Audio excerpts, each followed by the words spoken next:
안녕하세요. 오늘도 이렇게 에베소서 강해로 여러분과 함께 하게 되었습니다. 오늘 벌써 네 번째 시간입니다. 네 번째 시간, 그리고 여러분의 추석 연휴 어떻게 보내셨는지 궁금합니다. 제가 이 교회 부임한 이후에 이제 1년이 다 되어 가고 있습니다. 그리고 두 번째 양육 훈련을 진행하고 있는데요. 제가 부임한 다음에는 줄곧 이렇게 온라인으로만 양육 훈련을 하고 있습니다. 그래서 저와 양육 훈련을 함께 하시는 분들은 아직 한 공간에서 저와 양육 훈련을 하신 적이 없습니다. 이게 하나님이 저를 보내신 이유가 이런 온라인 양육 사역을 위해서 아닌가 라는 그런 생각을 잠깐 해봅니다. 그러면 오늘 기도하고 또 시작하도록 하겠습니다. 하나님, 오늘도 이렇게 우리에게 에베소서를 통해 교회론을 살펴볼 수 있게 하심을 감사합니다. 에베소서 가운데 드러난 교회의 아름다운 모습을 우리가 살펴보고 공부함으로 교회를 주시는 하나님의 목적, 교회됨의 의미를 우리가 마음속에 깊이 되새기게 도와주세요. 감사합니다. 예수님의 이름으로 기도드립니다. 아멘. 예, 오늘 살펴보실 내용은 에베소서 2장 14절부터 2장 22절까지 내용입니다. 그 에베소서 2장 12절부터 22절까지의 내용을 통해서 우리가 2부의 챕터 8 그리고 9를 살펴볼 예정입니다. 챕터 8은 이제 하나됨의 목적, 그리고 챕터 9는 하나님의 성전입니다. 그래서 우리가 이 책 지금 계속해서 보고 있는데요. 이 책의 내용과 크게 벗어나지 않고, 그리고 여러분이 이 본문을 조금 더 직관적으로 이해하실 수 있도록 저는 이제 말씀 한 구절을 통해서 여러분이 본문을 해석하는 데 돕도록 하겠습니다. 강해라 함은 그래도 우리가 말씀 한 절 한 절에 담겨있는 의미를 찾는 것이 저는 중요하다고 생각하기 때문에 이 말씀 하나하나에 담긴 의미를 우리가 좀 함께 살펴보도록 하겠습니다. 그러면 우리가 먼저 살펴볼 거 에베소서 2장 14절부터 2장 18절까지의 말씀입니다. 책 앞에 이렇게 나와 있기도 하고요. 아니면 성경을 준비하셔서 읽어도 좋을 것 같습니다. 그러면 우리가 이 시간 다 같이 읽도록 하겠습니다. 시작. 그는 우리의 화평이신지라 둘로 하나를 만드사 원수된 것 곧 중간에 막힌 담을 자기 육체로 허시고 법조문으로 된 계명의 율법을 폐하셨으니 이는 이 둘로 자기 안에서 한 세 사람을 지어 화평하게 하시고 또 십자가로 이 둘을 한 몸으로 하나님과 화목하게 하려 하심이라. 원수된 것을 십자가로 소멸하시고 또 오셔서 먼 데 있는 너희에게 평안을 전하시고 가까운 데 있는 자들에게 평안을 전하셨으니 이는 그로 말미암아 우리 둘이 한 성령 안에서 아버지께 나아감을 얻게 하려 하심이라. 여러분, 이 말씀을 통해서 우리가 이 챕터에서 본질적으로 알 수 있는 것, 그리고 이 챕터의 제목처럼 여기서 정말 중요하게 생각하는 것은 바로 둘이 하나가 되었다라는 겁니다. 애초에 둘이 하나가 되었다라는 말씀이 처음 등장하는 건 어디냐면 바로 창세기 2장 24절인데요. 창세기 2장 24절에는 이제 그런 말씀이 있습니다. 남자와 여자가 이제 둘이 한 몸을 이루고 사람이 이것을 나누지 못한다. 하나님께서 만드신 하나는 서로 나누지 못한다. 아담과 하와가 하나 된 것이 하나님이 생각하시는 교회의 본질적인 모습이었다. 그래서 이 바울은 마치 그 말씀을 여기에 인용하듯이 이렇게 풀어서 적고 있다는 것이죠. 그러면 여러분, 우리가 여기서 좀 정확하게 파악해야 하는 것이 있습니다. 우리가 14절부터 좀 보기를 원하는데요. 14절 말씀은 이것입니다. 그는 우리의 화평이신지라 둘로 하나를 만드사 원수된 것 곧 중간에 막힌 담을 자기 육체로 허시고. 여기서 말하는 그는 누구일까요? 그는 바로 예수님입니다. 예수님이 우리의 화평이 되신다라고 말합니다. 화평이라는 것은 우리로 하여금 하나님과 하나 되게 하는 바로 샬롬, 에이레네라는 말이 여기서 화평이라 말씀드렸습니다. 그리고 이 화평이란 말을 우리가 직관적으로 풀면 뭔가 싸웠던 사이에서 다시 모든 싸움이 멈춰지고 모든 갈등이 사라지고 다시 화목하게 된 관계를 우리가 화평이라고 말할 수 있을 것 같습니다. 여기서 둘로 하나를 만드셨다고 말하는데요. 그 이 둘은 무슨 둘을 말하는 것일까요? 누구와 누구 사이를 말하는 것일까요? 여기서 이 둘은 두 가지의 관계를 말합니다. 첫 번째는 하나님과 우리 사이의 둘. 하나님과 우리 사이는 죄로 인해서 하나됨의 사이에서 깨져버리게 되었습니다. 그래서 더 이상 하나됨의 상태에 들어가지 못했던, 하나님과 단절되어 있던 우리가 다시 예수 그리스도의 보혈로, 우리가 지난 13절을 통해서 말하고 있죠.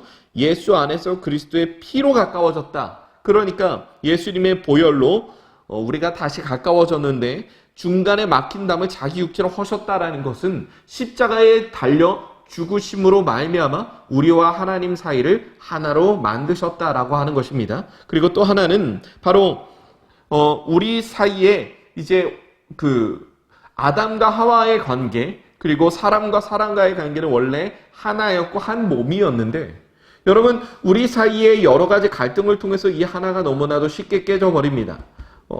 사람들 사이의 갈등은 이로 말할 수 없고요. 가정 또한 쉽게 깨지는 것이 요즘의 상황이죠.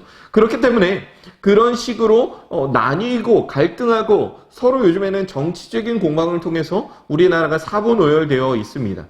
이런 여러 가지 서로 찢기고 찢겨나가고 나뉘어진 이 담을 바로 예수 그리스도의 보혈로 말미암아, 예수 그리스도의 육체로 말미암아 중간에 막힌 담을 헐어버리심으로 우리로 하여금 하나로 만드셨다. 여러분, 그러면 여기서 말하는 둘은 우리와 인간과 인간 사이의 둘이고 우리와 하나님 사이의 둘입니다.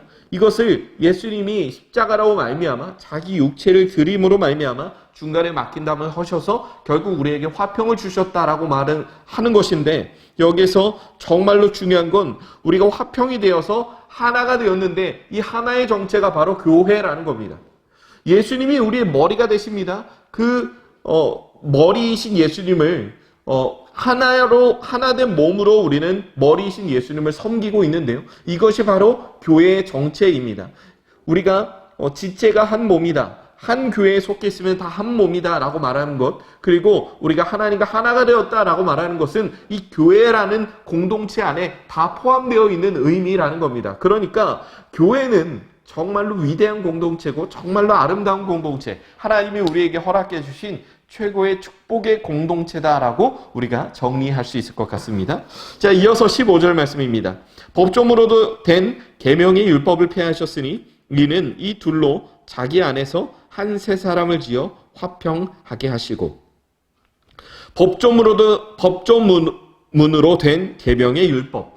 여러분, 이것은 구약의 율법을 말하는 것이겠죠. 구약의 율법은 제가 지난 시간에도 말씀드린 것 같은데, 구약의 율법은요, 무엇을 하지 마라 라는 그런 계명이 훨씬 더 많았습니다. 너는 무엇을 해야 한다 라는 계명보다는 너는 무엇을 하지 말아야 계명이 많았습니다. 왜냐하면 여러분, 우리가 어린 자녀를 키울 때, 어린 자녀를 키우며 나아갈 때 자녀에게 무언가를 해야 한다라고 가르치기보다는 무언가를 하지 말아야 한다고 가르치는 것이 훨씬 더 많다는 것을 알 수 있습니다.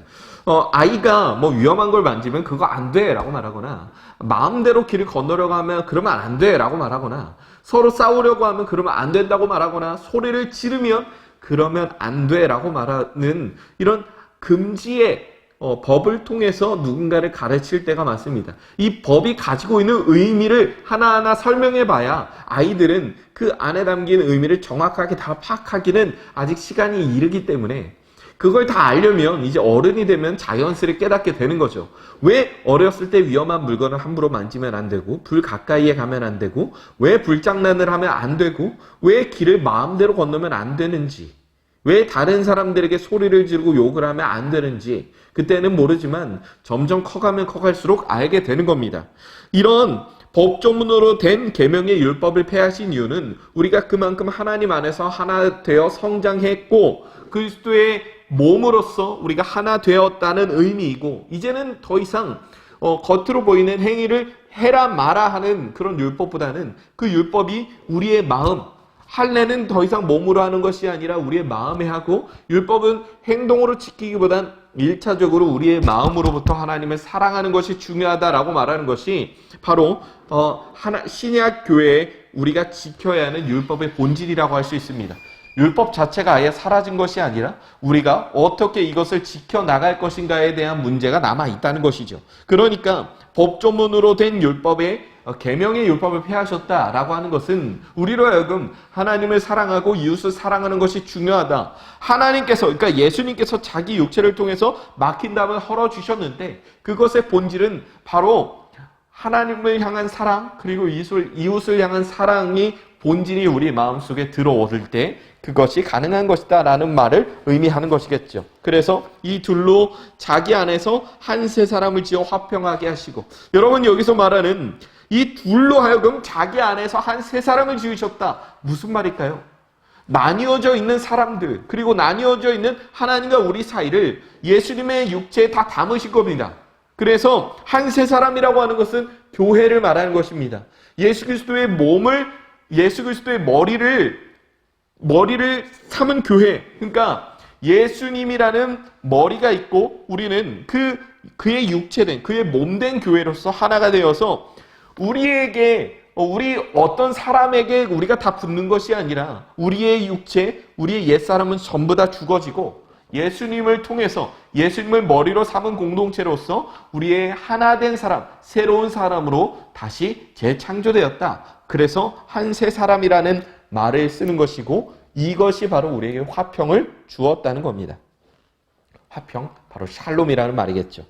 16절입니다. 또 십자가로 이 둘을 한 몸으로 하나님과 화목하게 하려 하심이라. 원수된 것을 십자가로 소멸하시고. 여러분, 십자가를 통해서 맡긴 담을 허시고 십자가를 통해서 둘을 한 몸으로 하셨다. 한 몸으로 하셔서 하나님과 화목하게 하시고 원수된 것을 십자가로 소멸하셨다. 여러분, 우리가 하나님과 화목하게 되지 않은 이유가 뭔가요? 하나님을 향한 죄 때문입니다. 우리 인간들 사이에서 원수가 된 이유가 뭔가요? 서로의 죄로 말미암아 서로를 다치게 했고 아프게 했기 때문입니다. 그러면 여러분이 생각하시기에 예수님이 십자가를 통해서 둘을 한 몸으로 만드셨다. 하나님과 우리 사이를 한 몸으로 만드셨고 사람과 사람 사이를 하나로 만드셨다라고 하는 것을 무엇을 말하는 것일까요? 바로 우리의 죄의 문제를 해결해 주셨다라고 하는 이 본질적인 내용을 우리가 확인할 수 있다는 것이죠. 그렇기 때문에 십자가를 통해서 예수님이 한 것, 우리가 한 몸이 되기 위해서 반드시 해야 할 것, 예수님을 구주로 영접한 자들이, 자신의 죄의 문제를 십자가 앞에서 해결받은 자들이 하나 되어 모여 살아가는 공동체, 여러분 그것이 바로 교회라고 할 수 있습니다. 그러니까 자신의 죄의 문제를 십자가 앞에서 해결받지 못하는 사람은 우리의 하나된 공동체로서 교회에 등록해서 다닐 수는 있지만 엄밀한 의미에서 진정한 교회에 들어왔다라고 말할 수는 없겠죠. 여러분, 우리가 누누이 제가 우리 중등부 아이들에게도 강조하고 있는 것인데요. 우리가 이것을 다 인정하지 않으십니까? 교회에 다닌다고 해서 구원을 받는 것이 아니죠. 교회에 다닌다고 해서 우리의 구원이 확정되고 보장된 것이 아닙니다. 교회에 다니기 때문에 구원을 받는 것이 아니라 예수 그리스도를 믿기 때문에 교회를 다니는 것이죠.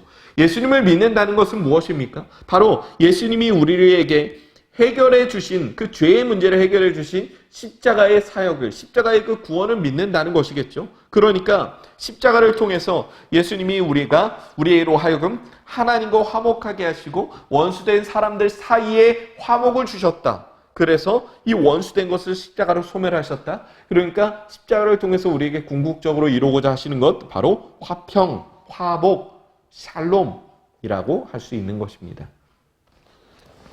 자, 그렇기 때문에 여러분, 우리는 교회에서 우리 목사님들 강조하는 것 있지 않으십니까? 바로 교회에서 싸우면 안 된다. 절대로 싸우지 말자. 여러분, 이것이 사실 굉장히 교회 안에서 되게 성경적인 말입니다.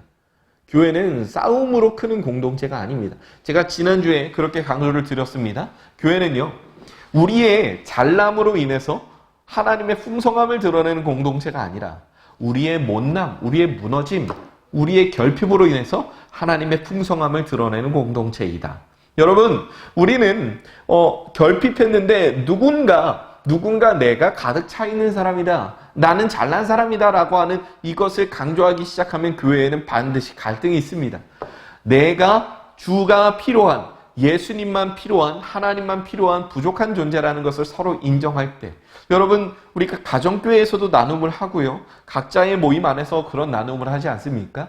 우리가 나눔이 풍성해질 때가 언제일까요? 내가 사회에서 왕년에 잘 나가던 이야기를 하면 나눔이 풍성해지던가요? 아니요. 그 이야기를 나누는 분만 풍성해집니다. 우리 모두가 풍성해지려면 어떻게 해야 할까요?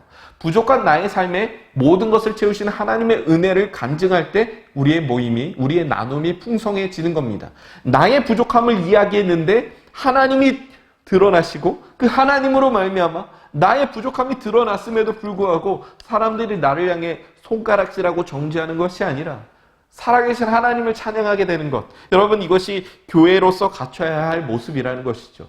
그렇기 때문에 교회는 우리의 부족함을 더 드러냄으로 말미암아 화평함을 누리는, 화목함을 누리는 공동체여야 한다는 사실 잊지 않으시기 바랍니다. 이어서 우리가 17절 보도록 하겠습니다. 또 오셔서 먼 데 있는 너희에게 평안을 전하시고 가까운 데 있는 자들에게 평안을 전하셨으니. 여러분, 먼 데 있는 너희에게 평안을 전하시고, 먼 데 있는데 이 사람들을 향해서 뭔가 되게 가까이 있는 것처럼 이야기를 해요. 그러니까 이 편지를 받아드는 사람들이 바로 먼 데 있는 사람이라는 거죠. 쉽게 말해서 여러분, 먼 데 있는 사람은 이방인을 뜻합니다. 그러니까 이 편지를 받아드는 사람의 대부분은 제가 이방인이라고 말씀드렸습니다. 90%의 이방인과 10%의 유대인. 그러니까 편지를 읽는 사람들의 대부분은 사실 이방인이었다는 거죠. 이방인은 하나님으로부터 먼 데 있었죠. 하나님을 믿지 않고 하나님을 끝까지 따르지 않던 사람들이었으니까요. 하지만 예수 그리스도의 십자가를 통해서 먼 데 있는 이방인들로 하여금 평안을 전하셨다. 그러니까 하나님을 믿는 믿음, 예수 그리스도를 믿음으로 말미암아 십자가를 믿음으로 말미암아 구원을 얻을 수 있는 그 믿음을 평안으로 주셨다. 그리고 가까운 데 있는 자들에게 평안을 전하셨다는 건 뭐냐면 유대인들에게도 하나님의 십자가의 평안은 전해졌다. 예수 그리스도의 십자가의 구원의 복음도 전해졌다라고 하는 것을 우리가 확인해 볼 수 있다는 겁니다. 먼 데 있는 이방인들 그리고 유대인 모든 사람에게 바로 하나님의 선물인 예수 그리스도의 십자가의 복음이 전해졌다라는 내용을 우리가 확인해 볼 수 있다는 겁니다. 그래서 이어지는 18절 이렇게 말합니다. 이는 그로 말미암아 우리 둘이 한 성령 안에서 아버지께 나아감을 얻게 하려 하심이라. 여러분, 중요합니다. 우리 둘이 무슨 말일까요? 유대인과 헬라인 이 둘이 하나가 되어 서로를 구별하는 것이 아니라, 서로를 구분하는 것이 아니라, 서로를 차별하는 것이 아니라 둘이 하나가 되었다는 건 몸이 불균형했을 때 우리가 그 몸을 건강하다 말할 수 없고 온전히 하나 되었다 말할 수 없습니다. 여러분, 그러니까 하나가 되었다는 건 서로가 평등하고 서로가 공평한 그 모습 그대로를 살아가며 나아갈 때, 저는 늘 이제 그런 것들을 하나님 앞에서 꿈꾸고 말합니다. 여러분, 우리가 교회에서 직분을 받을 때 우리 교회가 그렇지 않다는 것에 대해서 저는 너무 감사하는데요. 교회에서 직분을 받을 때 일정의 돈을 내야 한다. 그래서 사실 이런 내용 때문에 실족해서 교회를 떠난 분들도 굉장히 많다라고 알고 있습니다. 그래서 어떤 교회 안에서 어떤 직분을 받기 위해서는 돈을 얼마를 내야 한다, 헌금을 얼마를 해야 한다라는 내용보다는 우리의 형편이 가난하고 힘들더라도 하나님의 일을 할 수 있기 때문에 직분을 받는 것, 여러분, 그것이 교회 안에서 아름답고 정말로 하나님이 기뻐하실 만한 모습이겠죠. 우리의 형편을 따라, 우리가 가지고 있는 경제적인 형편만을 따라 직분을 받는 것이 아니라 하나님이 내게 주신 여러 가지 일과 역할과 그 믿음의 분량을 따라 하나님이 주신 직분을 맡아 수행하는 것이겠죠. 여러분, 그렇기 때문에 우리가 둘이 성령 안에서 하나님 아버지께 나아감을 얻게 하려 하심이라는 건 우리가 서로 각기 다른 문화에서, 다른 가정에서, 다른 지역에서 살아오던, 그래서 다른 생각을 가지고 살아오던 그런 사람들일지라도 교회 안에 모였을 땐 우리의 머리는 예수님이라는 사실을 분명히 고백하면서 그 예수님께 우리가 하나 되어 나아가는 그런 모습을 보여야 마땅한 것이 교회의 본질이다라고 하는 내용을 우리가 확인해 볼 수 있습니다. 여러분, 그러면 이어서 여러분이 가지고 계신 책 112페이지를 펴시면 하나님의 성전 챕터 9번이 있습니다. 우리가 이 부분 함께 읽으며 나아가겠습니다. 에베소서 2장 19절부터 22절입니다. 에베소서 2장 19절부터 22절까지의 말씀입니다. 자, 그러면 이 말씀을 읽도록 하겠습니다. 시작. 그러므로 이제부터 너희는 외인도 아니요 나그네도 아니요 오직 성도들과 동일한 시민이요 하나님의 권속이라. 너희는 사도들과 선지자들의 터 위에 세우심을 입은 자라. 그리스도 예수께서 친히 모퉁이 돌이 되셨느니라. 그의 안에서 건물마다 서로 연결하여 주 안에서 성전이 되어가고 너희도 성령 안에서 하나님이 거하실 처소가 되기 위하여 그리스도 예수 안에서 함께 지어져 가느니라.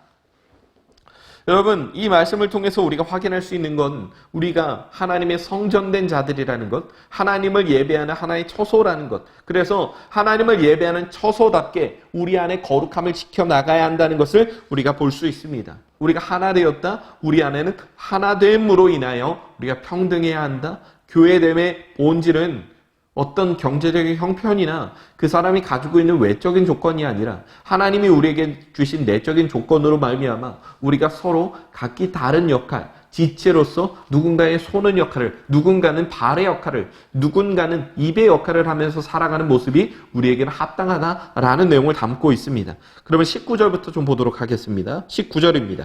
그러므로 이제부터 너희는 외인도 아니요 나그네도 아니요 오직 성도들과 동일한 시민이요 하나님의 권속이라.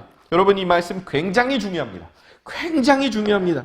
너희는 외인도 아니요. 여러분, 우리가 지난 1장과 2장을 통해서 살펴본 것 어떤 내용이었나요? 그리스도 안과 그리스도 밖에 있는 그런 사람의 상태에 대해서 우리가 봤습니다. 그리스도 밖에 있으면 그 사람은 구원을 받은 사람도 아니고 생명력이 있는 사람도 아니고 열매를 맺는 사람도 아닌데, 그리스도 안에 있는 사람은 열매도 맺고 생명력도 얻고 하나님을 믿는 믿음으로 말미암아 구원도 받을 수 있다라고 말씀을 드렸습니다. 그런데 우리는 외인이 아니다. 외인이 아니다는 건 우리는 더 이상 그리스도 밖에 있는 것이 아니다. 이방인이었던 건 너희들의 과거지, 지금 현재 너희는 그리스도 안에 있는 성도다. 그리고 또 나그네도 아니다. 너희들은 이곳저곳 정처 없이 떠돌아다니며 너희들이 어디에 소속되어 있는지도 모르고 살아가는 그런 사람들이 아니라 너희는 분명히 하나님 나라에 소속되어 있는 하나님 나라의 백성이다라고 하는 그 소속감을 너희들이 지키며 살아가라는 겁니다. 그래서 뭐라고 말하나요? 오직 성도들과 동일한 시민이요 하나님의 권속이라. 성도들과 동일한 시민이요 하나님의 권속이라. 교회 안에서는 모두가 동일하다는 겁니다. 교회 안에서는 모두가 동일하고 차별을 받아서는 안 된다는 겁니다. 제가 지난주에 기역자 교회 언급해드렸죠. 기역자로 된 교회. 이 높은 곳에는 양반이 예배를 드리고 낮은 곳에서는 평민, 천민들이 예배를 드렸는데, 이 기역자 교회의 특성상 양반들이 뭔가 더 힘이 있고 득세해 보이는 그런 역할을, 그런 모습을 처음에는 보였지만 점차 그 벽이, 그 담이 허물어져 갔다라고 말씀을 드렸습니다. 그러니까 여러분, 이때에 에베소에 어떤 상황들이 있었냐면 누군가 로마 시민권을 가졌는가, 누군가 로마 시민권을 가지지 못했는가의 모습이 굉장히 중요했다는 겁니다. 여러분, 빌립보서 3장을 보면 우리의 시민권이 하늘에 있다라고 말합니다. 왜냐하면 빌립보 교회의 대부분은 로마의 시민권을 가진 엄청나게 부유하고 힘이 있는 자들이었습니다. 이 빌립보서 자체가, 딴 얘기해서 죄송한데요, 빌립보서 자체가 사도 바울에게 사도 바울이 힘들고 어렵게 사역을 하니까 사역을 위한 돈을 보내고, 이 바울이 내가 돈을 잘 받았다라고 감사의 의미로 썼던 그런 영수증적인 성격을 지닌 편지다라는 그런 내용을 담고 있는데요. 여러분, 그렇게 아낌없이 바울을 통해서 후원할 수 있었던 이유는 그들의 삶이 굉장히 부유했기 때문입니다. 대부분 로마의 시민권자고. 여러분, 빌립보라는 도시와 마찬가지로 에베소라는 도시도 굉장히 대도시였기 때문에 이 에베소라는 도시의 특성상 로마 시민권을 가지고 있는 사람도 있었습니다. 제가 도라는 표현을 쓴 건 이때 당시 대부분의 교회는 로마 시민권을 가진 사람도 있고 아닌 사람도 있었기 때문입니다. 굉장히 재미있는 게 로마서 말씀을 보다 보면 16장 말씀에 사도 바울이 로마 교회에 있는 사람 하나하나에 다 문안 인사를 하고 로마 지역에 있는 누구누구에게 인사를 건네는 그런 글을 볼 수 있습니다. 제가 너무 궁금해서 로마서 16장을 조금 자세히 연구했던 적이 있습니다. 여러분, 그런데 로마서 16장에 등장하는 이름들 중에 조금 이 사람은 귀족 계층이었을 것이다 하는 이름도 있지만 그런 사람은 사실 몇 없었고요. 대부분 뭐냐? 거기에 여러분 오네시모, 빌레몬서에 등장하는 오네시모의 이름의 의미가 유익하다라는 거죠. 그러니까 얘는 나에게 이득이 되는 애다. 그러니까 우리로 말하면 이득이겠죠. 이득이. 성은 모르겠지만 이름은 이득이라는 겁니다. 이득이. 그러니까 유익이, 뭐 이득이, 뭐 그렇게 부를 수 있겠죠.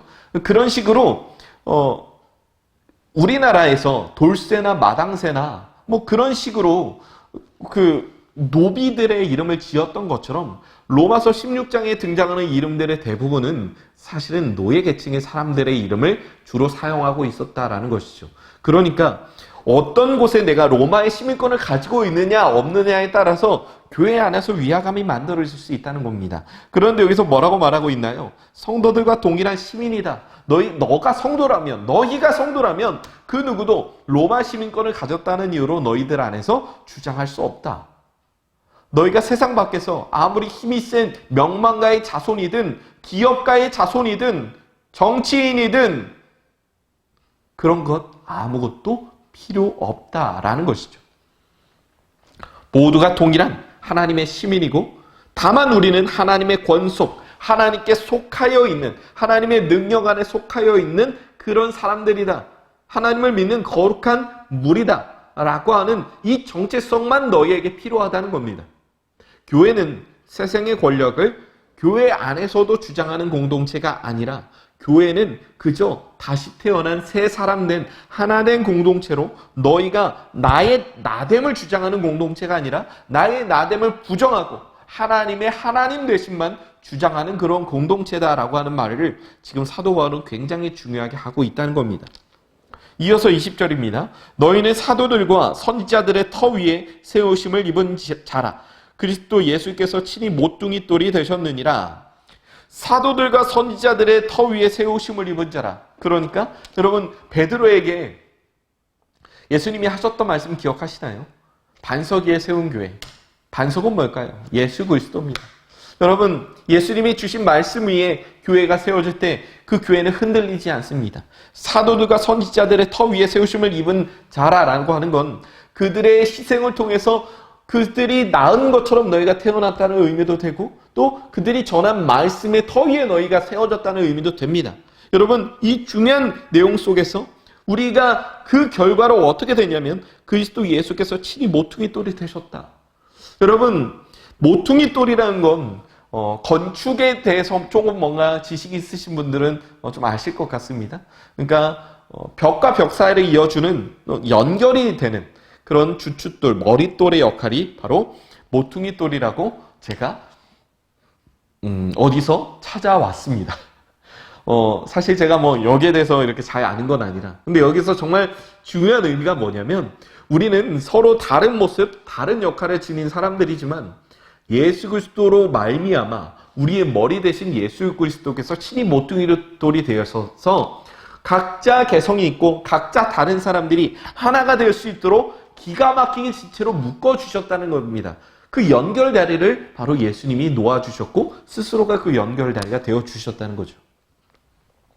그래서 21절 이렇게 말합니다. 그의 안에서 건물마다 서로 연결하여 주 안에서 성전이 되어가고 서로 다른 모습이었고 서로 다른 생각이었지만 건물마다 서로 연결됨으로 말미암아 주 안에서 성전이 되었다. 건물마다 서로 연결이 됨으로 말미암아 주 안에서 비로소 우리가 하나님을 예배하는 조화로운 공동체가 되었다. 서로의 모습이, 서로의 생각이 차이를 보여서 서로가 갈등할지라도 하나님은 그 안에서 화평을 주시고 조화를 이루게 하심으로 말미암아 우리가 서로 다른 모습, 다른 개성을 가져도 그래서 절대 하나가 될 수 없을 것 같은 사람들이 모인 공동체일지라도 예수님이 친히 모퉁이 돌이 되어주심으로 말미암아 기가 막히게 우리를 하나로 묶어주실 수 있는 그런 놀라운 능력을 가지신 분이 바로 예수님이다라고 하는 내용입니다.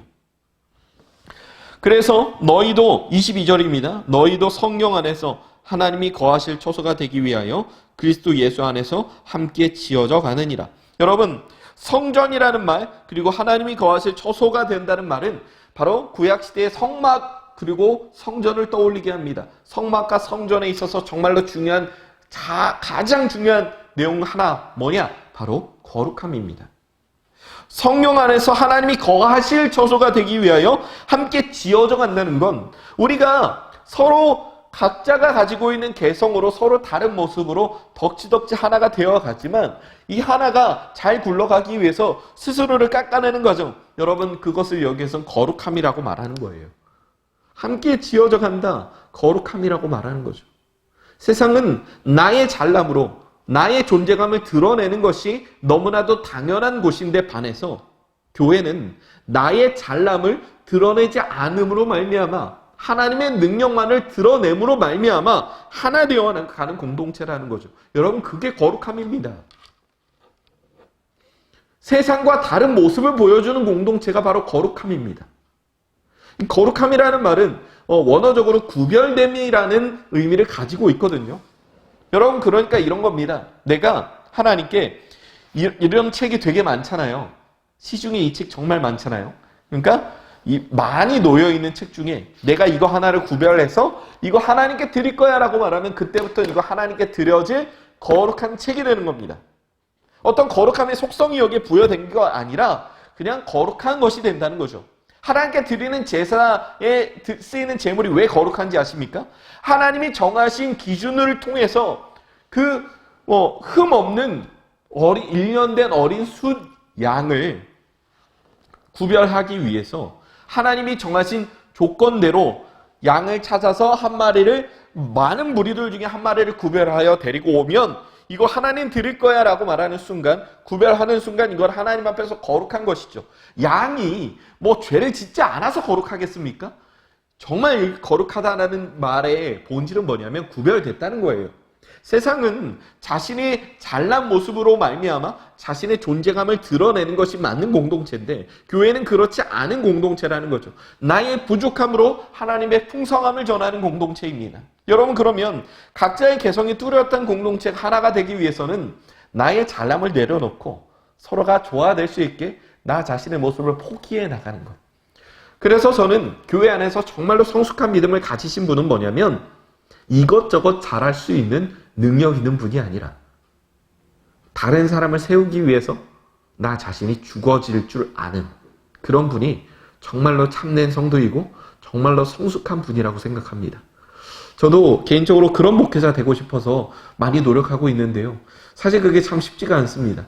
내 얘기하고 싶을 때 있고 사람들이 내 사정을 좀 봐줬으면 좋겠고 내 사정을 좀 알아줬으면 좋겠고 나의 말을 조금 더 귀 기울여 들어줬으면 좋겠는 게 사실 우리 개인의, 우리 한 사람 한 사람의 솔직히 좀 인간의 본성적인 모습이잖아요. 이런 모습들을 이겨나가는 것, 바로 우리가 지켜야 할 하나의 중요한 거룩함이라고 생각합니다. 여러분, 하나님이 우리를 하나의 교회로 묶어주셨습니다.